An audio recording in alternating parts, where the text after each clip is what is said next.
Здравейте, YouTube! В днешния епизод ще покажа как сами да сменим нашите свещи. Това са инструменти, от които ще има нужда.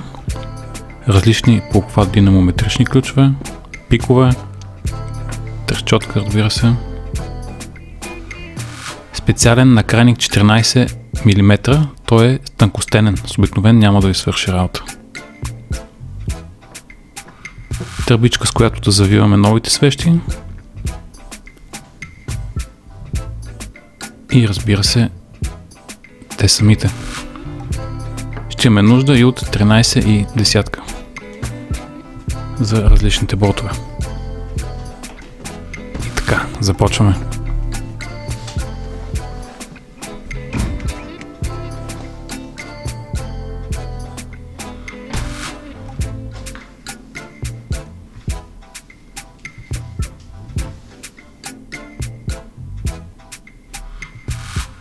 Разбира се, трябва да премахнем и капака. Тази разпънка не е задължително, но улеснява значително процеса с премахването на четвъртата бобина, респективно свещ.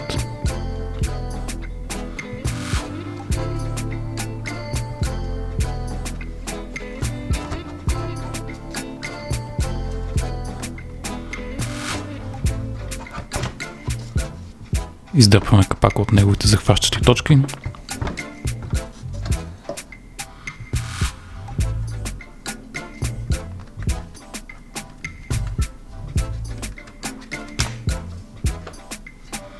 И след като премахнем това изолиращо уплътнение, можем да атакуваме.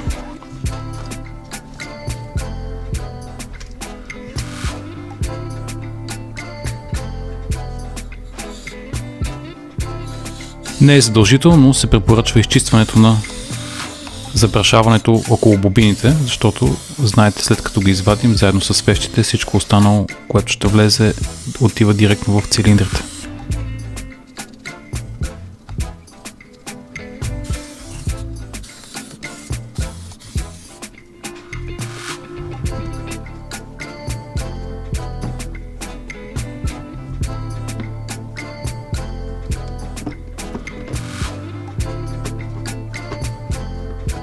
Тези пластмасови кури се премахват чрез завъртане на горните гайки на 90 градуса.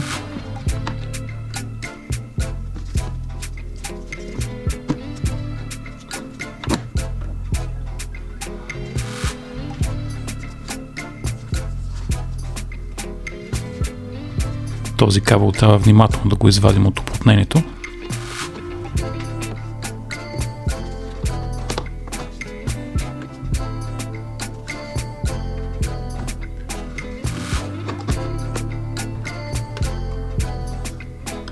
И започваме с премахването на разпънките.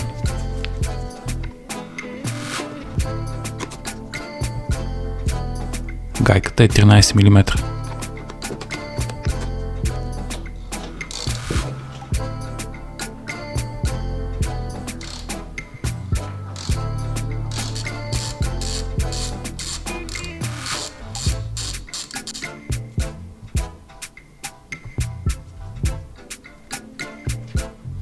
Общо са захванати на 4 места.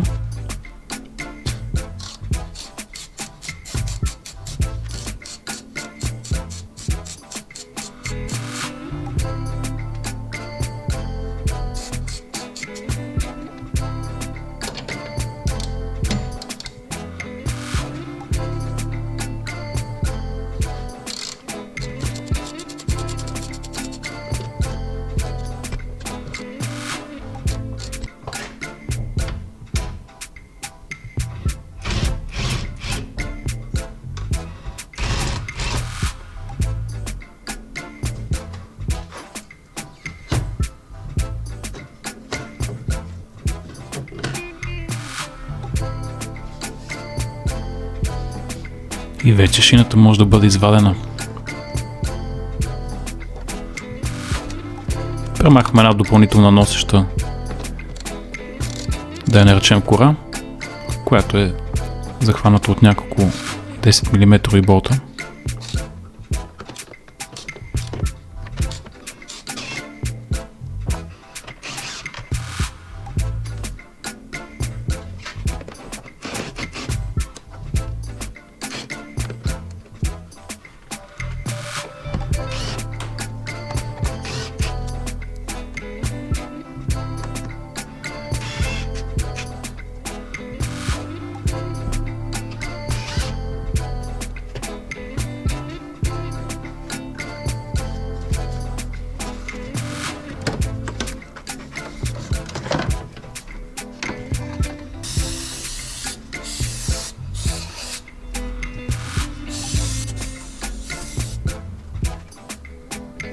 Вече имаме достъп и до четвъртия цилиндър.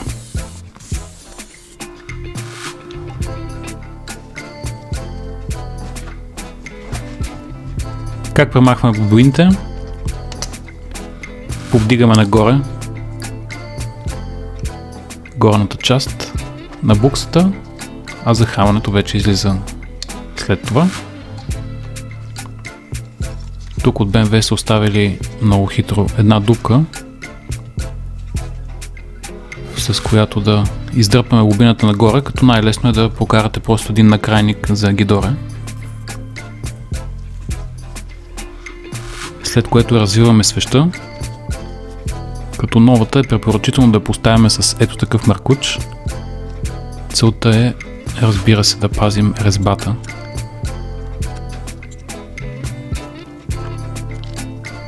И да не я натегнем погрешно.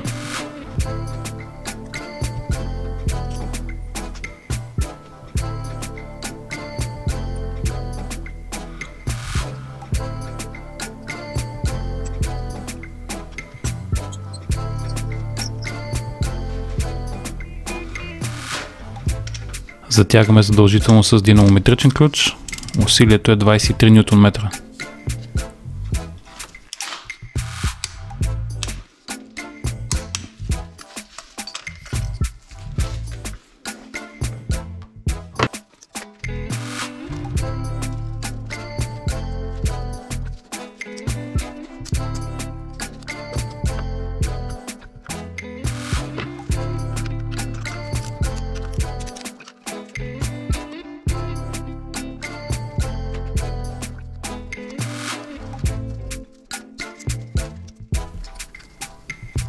Продължаваме с останалите цилиндри.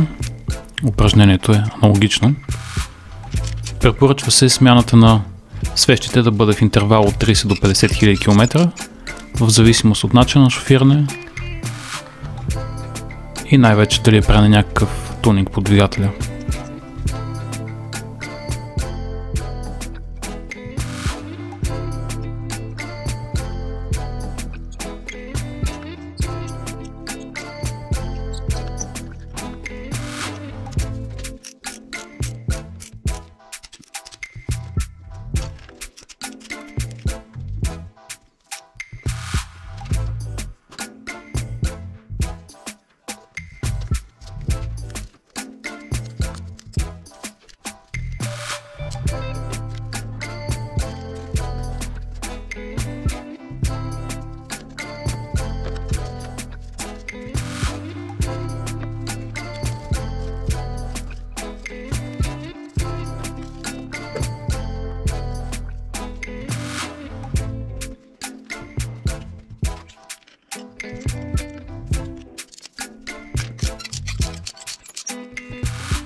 Поставяме обратно носещата планка.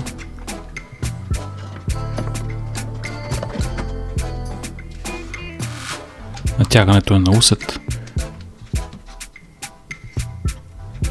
тъй като тя е пластмасова, така че не прекалявайте.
Поставяме разпънката.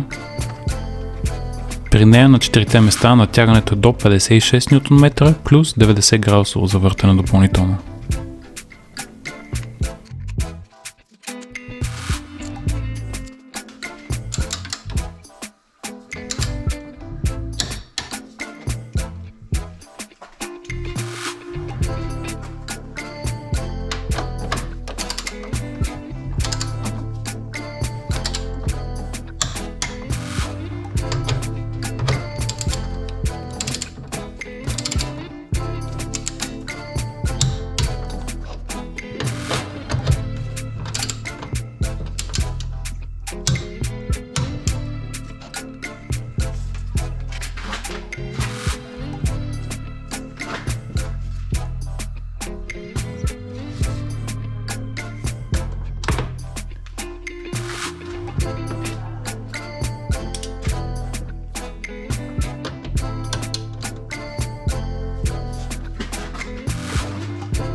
Поставяме обратно кабела в гуменото уплътнение. Не го забравяйте.